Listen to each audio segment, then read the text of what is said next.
Shyam, thanks much for joining us. Well, first up on the policy itself, the bond markets have greeted it with about a 10 basis point fall in yields. What is the sense you're getting? Another one MCLR cut is still there? No, before the MCLR cut, the cost of funds have to come down. So I think the signals are quite, I would say, tending towards a rate cut in the the August policy. The tone, as all of us have observed, indicates that they have probably a dovish stance, and therefore there is a likelihood of a repo rate cut. And a consequence of that, you will see the flow through the MCLR also. MCLR is very formulaic, right? So it is almost inevitable that if there is a rate cut, it will pass. No, but Shyam, the story of the last 6 months is that banks have not lent, but the bond markets have lent in a big way.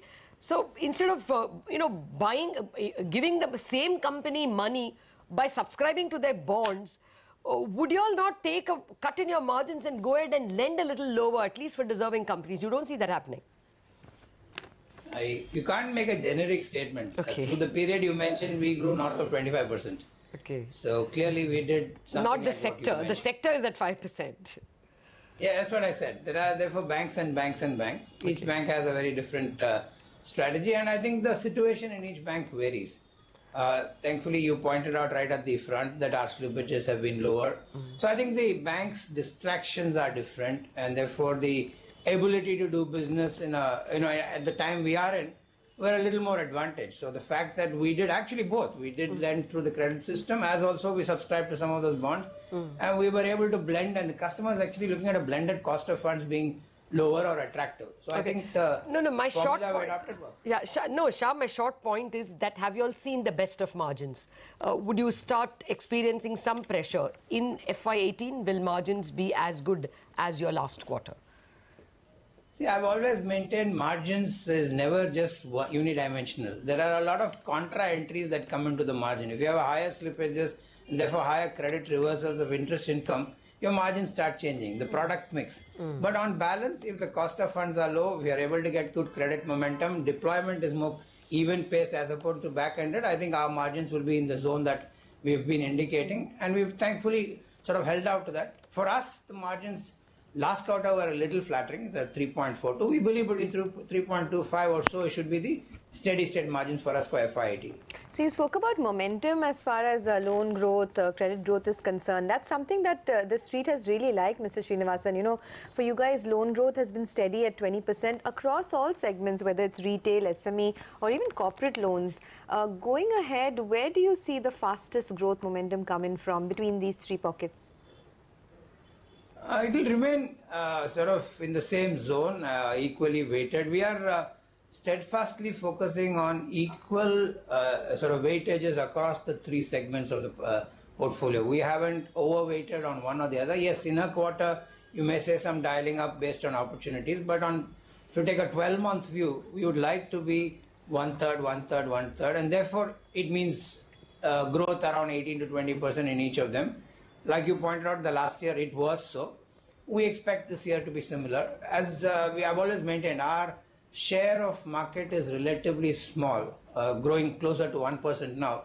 Therefore, I think, see, the opportunity for us, we've got our act right, continues to be quite rich. So I am quite convinced that this one-third, one-third, one-third, plus minus a few basis points will continue. So this is there adequate room for 20% growth even outside Kerala? 80% of my new business is outside Kerala. We are headquartered in Kerala, but we are a pan-India bank in every form. And therefore, there is equal opportunity. There are 97% of India's businesses outside Kerala. So you feel confident of a 25% credit growth in the current year? I didn't say 25. No, I'm asking you. I'm asking you. Yeah, I mean, the endeavor is so, but there are many factors that have to play through. But I think 18 to 20% is very possible for us. Last year there was some effect of one-off transactions, so the base is a little more elevated. As a consequence, a 25% on that, I mean, it will be a great outcome, but I think I would at this juncture talk of an 18 to 20%, which is more in the vicinity and possible, organically. How will these small tweaks for home loans play out, you think? I mean, I'm not just referring to Federal Bank. I mean, between housing finance companies and banks, do you think there could be a competitive rate cutting at all? I think yes, particularly for the higher ticket, the 75 lakhs and above. Traditionally, the focus has been in the 25 to 50 to 60 lakhs. So I think there's a good move in the. Therefore, the urban metro kind of transactions will also now be probably priced more attractively. So I do expect, not just in one week or 1 month, but certainly in the course of FY18, you will see some pickup on that front also. And I think it's very sentiment led. If things start shaping up better, I would think the pickup on that also will be higher. And it is fairly rate sensitive. Yeah. Any capital raising plans that you have, say, over the next 12 months? Yes, we have taken an enabling resolution. In fact, the shareholder approvals are expected any time now. We are looking to raise. Instrument and timing is all being worked out. But yes, we are very much, for the first time in 7 years, looking to raise money. Wouldn't look for any inorganic opportunities, NBFCs, MFIs, other small banks?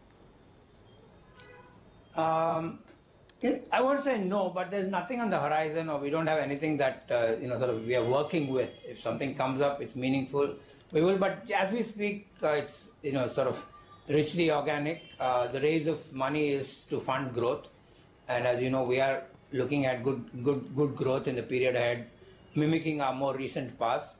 So, if there is something that comes up our way, we are not close to it, but frankly, there's nothing on the table. Okay. Well, just a final question, Shyam, since you have raised liabilities for so long in your bank, do you really see deposit rates falling? Or even for that matter, banks cutting savings deposit rates? Let us assume there is a rate cut in August.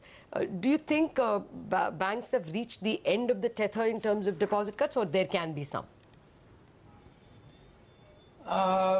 There are two parts to this. There is a certain degree of competitive element in this. If one bank were to go and drop to, say, 375 or 350 on the savings, and if they are the only one, there will be issues around this. So it has to be, and unfortunately, the Indian banking market is largely driven by one or two very giant players who set the tone on pricing, and then everybody is sort of converging around it. So it will be dishonest for me to say that we will lead or X can lead. I think the top 2-3 banks set the tone for many of these things, whether credit pricing or deposit pricing. So pricing is one. Yes, I think if there is a sharp cut in rates, and if the convergence between term deposit rates and savings rates are getting narrower, so there's a case for it. Now, whether it happens, I would say it's a largely competitive stance. Okay, Mr. Srinivasan, always a pleasure speaking with you, and your stock has been